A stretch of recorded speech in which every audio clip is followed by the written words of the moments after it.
है कांग्रेस पार्टी का, बीजेपी का अपना नजरिया है, इनेलो का अपनी राय है। राहुल गांधी के इस दौरे को कितने गंभीरता से लिया जाना चाहिए, खासकर संगठन के लिहाज से? क्या गुटबाजी को लेकर कोई बॉडी लैंग्वेज ऐसी दिखी जिससे लगा कि कांग्रेस एकजुट है मीटिंग में, या फिर यहां पर भी वही स्थिति रही जो पहले रही है?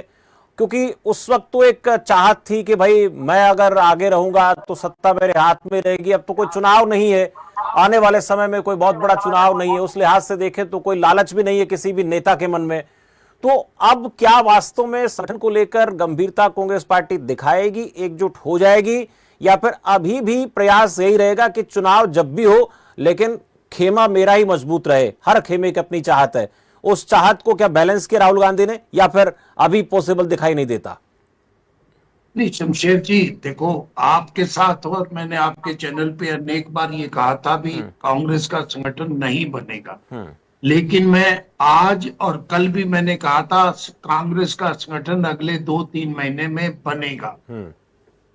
वो राहुल गांधी ने जो गंभीरता दिखाई है, राहुल गांधी को चंडीगढ़ आने की जरूरत नहीं थी हरियाणा की मीटिंग लेने के लिए, क्योंकि हरियाणा की जो चाहे सत्ता पक्ष हो चाहे विपक्ष हो, आधा काम दिल्ली से चलता है। क्योंकि हम दिल्ली के 3 और हैं। दिल्ली में ये बैठक बुलाई जाती तो ये कहा जाता भी राहुल गांधी गंभीर नहीं है। शायद ये प्रदर्शित करने के लिए राहुल गांधी ने चंडीगढ़ तक का सफर किया, 3 घंटे वहां बिताए और पहले लगभग 1.5-2 घंटे वो 17 बड़े नेताओं के साथ बैठे और उसके बाद ऑब्जर्वर के साथ उन्होंने कम समय बिताया, क्योंकि वो जानते हैं जो ऑब्जर्वर बनाए गए हैं, अब चाहे वीके हरिप्रसाद जी कह ले चाहे कोई कह ले, जिस ढंग से ऑब्जर्वर सभी बड़े नेताओं को बांट के बनाए गए हैं, ये ऑब्जर्वर की अगर सूची आप देखेंगे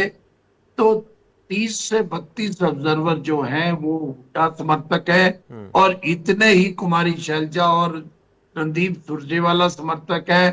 5-6 जो हैं वो चौधरी वीरेंद्र सिंह के बताए जा रहे हैं और 9 लोग जो हैं वो केसी वेणुगोपाल ने ऊपर से बनाए हैं। जिस ढंग से अब ये ऑब्जर्वर बनाए गए हैं बांट के सभी नेताओं को, अगर टिकटें इसी तरह बांटी होती, एकजुट होके करते तो कांग्रेस सत्ता में होती।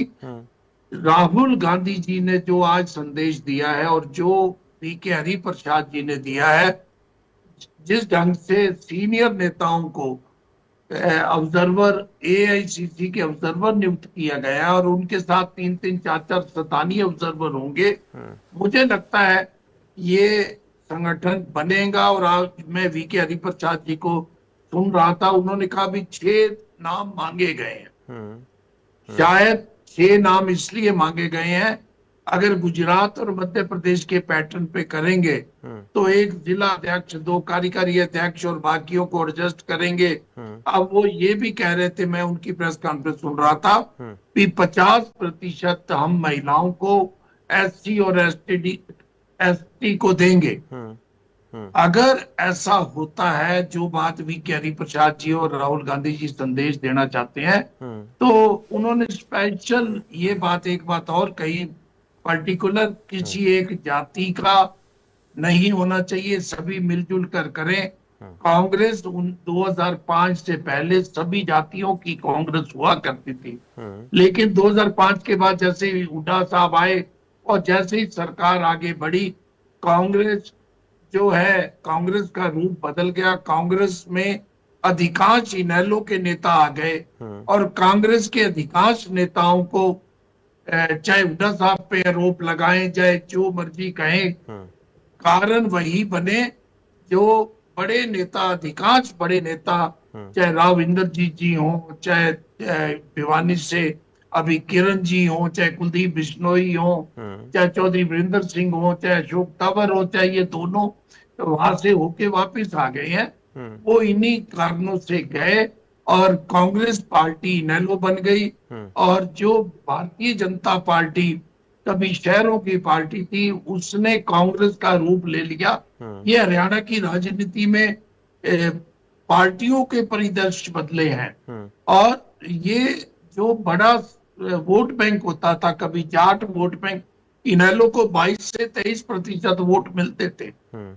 अब दोनों में विभाजन होने के बाद और इनका अधिकांश वोट बैंक देखा है, चाहे पार्लियामेंट चुनाव हो चाहे विधानसभा का चुनाव हो, इन चुनाव में इनेलो का एक बड़ा वोट बैंक जो है वो कांग्रेस के साथ गया और सर्व जातीय जो कांग्रेस का कभी वोट होता था वो भारतीय जनता पार्टी के पास चला गया, जिस कारण ये सारा परिदृश्य बदला। कांग्रेस की ये सच्चाई है, राहुल गांधी जी के पास भी ये सच्चाई है और कांग्रेस के नेता भी जानते हैं। अगर अब भी संगठन नहीं बना तो कांग्रेस की हालत और अधिक बुरी हो सकती है। आपको अपने कार्यकर्ताओं को एडजस्ट करने के लिए भारतीय जनता पार्टी की पाठशाला में जाना चाहिए। वैसे चौधरी वीरेंद्र सिंह और तंवर साहब उनकी पाठशाला पढ़ के आए हैं। वो तो मन की बात के लिए 4-4 सीनियर नेताओं को संयोजक बनाते हैं। अभी 11 वर्ष के जो जश्न मनाना है उसमें भी सीनियर लोगों को बनाया है। तो मुझे ये लगता है अधिक से अधिक नेताओं को एडजस्ट करेंगे और संगठन कांग्रेस का बनेगा। डेमोक्रेसी की यही सुंदरता है कि सबसे बड़े विपक्षी दल का भी संगठन मजबूत हो और वो मुद्दे उठाएं संगठनात्मक ढंग से। अब हुड्डा साहब का बयान आता है, शैलजा जी का आता है, सुरजेवाला जी का आता है, लेकिन जब संगठन होगा तो संगठन अगर कोई बयान देता है तो उसका महत्व अधिक होता है। तो हमारी शुभकामनाएं हैं, कांग्रेस संगठन बनाए। ठीक है, डेमोक्रेसी भाटिया साहब आप कह रहे हैं कि 2-3 महीने में कांग्रेस पार्टी का हरियाणा में संगठन बनते हम देखेंगे। अब आपके पास लौटूंगा तो सवाल मेरा होगा कि अगर संगठन नहीं बनता है तो आपकी नजर में क्या बड़ा चैलेंज रहेगा कांग्रेस पार्टी के सामने हरियाणा में, कि इस वजह से संगठन ना बनने में कोई बड़ी अड़चन आ सकती है? उससे पहले एक सवाल मेरा दिनेश अग्रवाल